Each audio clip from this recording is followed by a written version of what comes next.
Hi, welcome back to this channel. आज इस video में हम बात करेंगे जो मतलब बार-बार ना एक कमेंट मेरे पास आ रहा है कि सिज़ेरियन के मतलब 2 साल हो गए, 4 साल हो गए या 7 साल हो गए, तो अब मुझे टाँकों में दर्द हो रहा है लेफ्ट साइड पे या राइट साइड पे या सुई जैसा चुभता है या 4 साल हो गए तो इचिंग बहुत होती है। तो इन सब के बारे में इस वीडियो में हम बात करेंगे और वीडियो पसंद आए तो आपको क्या करना है, वीडियो को लाइक करना है और इस चैनल को सब्सक्राइब करना है। तो स्टार्ट करते हैं वीडियो। वैसे तो जो ये वीडियो है मतलब बहुत ही छोटा-सा टॉपिक है ये कि सिज़ेरियन के सालों बाद भी जहाँ सिज़ेरियन लाइन है, स्टिचेज़ हैं, उनमें पेन क्यों होता है? तो एक जो रीज़न मेरी डॉक्टर ने जो मुझे समझाया था और मैंने ये कहीं पढ़ा भी था कि जो जब स्टिचेज़ जहाँ पे आते हैं, जो कट लगता है, तो उसके बाद जब स्टिचेज़ आते हैं, तो वहाँ पे क्या होता है ना, जो नर्व्स होती हैं, वो भी कट जाती हैं। तो इसीलिए क्या होता है हमारा उस टाइम पे आस-पास का जो एरिया है स्टिचेज़ के, वो थोड़ा नम रहता है, सुन्न रहता है। इस पे मैंने एक और भी वीडियो किया है पहले कि स्टिचेज़ के बाद जो नंबनेस रहती है वो किस वजह से रहती है। तो उसमें भी ये क्लियर किया था मैंने कि जो नंबनेस है वो किस वजह से है कि नर्व्स कट जाती हैं। तो जब हम दोबारा वो स्किन को वहाँ स्टिच किया जाता है तो नर्व्स जो कट गई हैं वो दोबारा से उसी पोज़ीशन में नहीं जुड़ पाती हैं। तो इस वजह से सुन्न रहता है। तो उस टाइम पे हमें जो पेन है वो फ़ील नहीं होता है। वो जो नर्व्स हैं, जो रीजनरेट होती हैं, साल, 2 साल, 4 साल मतलब जो सबके लिए जो टाइम है वो डिफरेंट है। तो जब वो रीजनरेट होती हैं, तब हो सकता है हमें उस एरिया पे थोड़ा बहुत पेन फ़ील हो, क्योंकि स्टार्टिंग में तो नर्व्स कट गई हैं वहाँ पे, वैसे ही हमें सुन रहता है आस-पास वहाँ, तो वहाँ स्टिचेज़ लाइन में जो भी थोड़ा बहुत अगर पेन होता भी होगा, तो हमें इतना फ़ील नहीं होता। और सालों बाद हो सकता है कुछ टाइम बाद जब वो नर्व्स दोबारा से जब जनरेट होती हैं, तो जो भी नए टिश्यू वहाँ पे आते हैं, तो हो सकता है कुछ पेन हमें उस टाइम पे फ़ील होने लगता है।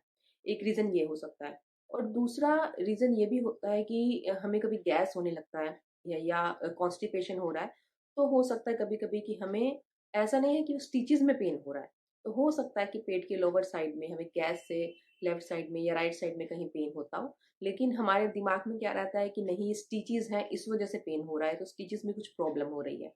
तो ऐसा नहीं कि सालों बाद 7 साल, 8 साल, 4 साल बाद इस स्टिचेज़ में कुछ प्रॉब्लम होगी। अगर आपके स्टिचेज़ अच्छे से हील हो गए हैं उसके बाद अगर आप डॉक्टर विज़िट पे जाते हो, उन्होंने भी बता दिया कि हाँ, स्टिचेज़ जो है कंप्लीटली हील है, आप कोई टेंशन की बात नहीं है।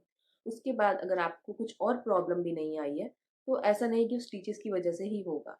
हाँ, जब तक ये है कि अगर आपको मतलब सीवियर पेन नहीं हो रहा है या रेगुलर आपको पेन नहीं हो रहा है या अगर आपको ऐसा लग रहा है कि जो आपकी जो डेली रूटीन की जो एक्टिविटीज़ हैं वो इफ़ेक्ट हो रही है उस पेन की वजह से, तब हो सकता है कि कुछ जेन्युइन प्रॉब्लम कुछ हो रही है उस स्टिचेज़ में, तब आप डॉक्टर को एक बार कंसल्ट कर लीजिए अपनी तसल्ली के लिए। क्योंकि अगर लगातार पेन हो रहा है, सीवियर पेन हो रहा है, तो कुछ इश्यू हो सकता है। लेकिन अगर ऐसे कभी-कभार आपको पेन होता है या कभी-कभी होता है कि सुई जैसा कुछ चुभता है तो हम सोचते हैं कि यार 2 साल हो गए, अब भी ऐसा हो रहा है या 4 साल हो गए, तब भी ऐसे सुई जैसा क्यों चुभ रहा है? तो देखिए जो वहाँ पे जो नर्व्स कट गई हैं, जो वहाँ टिश्यू डैमेज हो गए हैं, तो वो लगातार नए आ रहे हैं। नर्व्स भी नहीं बन रही हैं, टिश्यू भी हो रहे हैं, रिपेयर भी हो रहे हैं, जो कट गए थे वो सब बन भी रहे हैं, जो डैमेज हो गए थे। तो इस वजह से कुछ ना कुछ हो सकता है हमें कभी फ़ील हो। लेकिन अब उसको लेकर के आप अपने माइंड में ये मत बिठा लीजिए कि हाँ, कुछ प्रॉब्लम ही हो रही है। और एक रीज़न एक ये भी हो सकता है कि कभी-कभी होता है कि ज़्यादा टाइट कपड़े पहनने की वजह से, कि वहाँ पे अगर इलास्टिक जो टाइट है, स्टिचेज़ पे चिपक रहा है, जो टाइट है, आप बैठे हुए हो आप, तो उससे वो और दब जाता है। तब कभी-कभी होगा आपको कि अगर आपने वहाँ पे कुछ टाइट बाँध लिया है, तब आपको उस टाइटनेस की वजह से स्टिचेज़ में आस-पास लेफ्ट राइट साइड या पूरी स्टिच लाइन में आपको पेन हो सकता है। ये उस वो टाइट कपड़ों की वजह से हो सकता है, क्योंकि अगर आप कपड़े वहाँ से लूज़ कर दोगे तो आप देखोगे कि पेन अब नहीं हो रहा है, आराम आ गया है। तो इन सब छोटी-छोटी चीज़ों का आप बस ध्यान रखो कि अगर आपको लग रहा है गैस हो रही है, तो आप गैस वाली चीज़ें थोड़ी कम खा के देखो जिससे कॉन्स्टिपेशन ना हो, गैस ना हो, तो आपको फ़र्क पड़ जाएगा पेन में। लेकिन ऐसा नहीं है कि हाँ, सालों बाद अगर इन्फेक्शन हो रहा है तो या पेन हो रहा है तो वो कुछ स्टिचेज़ में इन्फेक्शन हो रहा है। अगर इन्फेक्शन होगा तो पेन के साथ-साथ आपको बॉडी और भी बहुत से साइन देती है।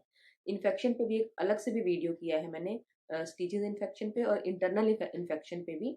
तो उसमें जो साइन सिम्पटम है वो आप उस वीडियो में देख सकते हो। हाँ, जब तक आपकी बॉडी और कोई साइन नहीं दे रही है, आपको स्टिच लाइन में बस हल्का-फुल्का सा पेन है, जो कभी-कभार रहेगा ही अब। तो ये बस आप ये एक बात अपने दिमाग में बिठा लो कि भई अब ये हल्का-फुल्का पेन रहेगा ही और ऐसा नहीं है कि हल्का-फुल्का पेन हमें बस वहीं पे ही होता है। ये हमें और भी बाकी बॉडी पार्ट्स में भी होता है, लेकिन वहाँ आप इतना ध्यान नहीं देते हैं।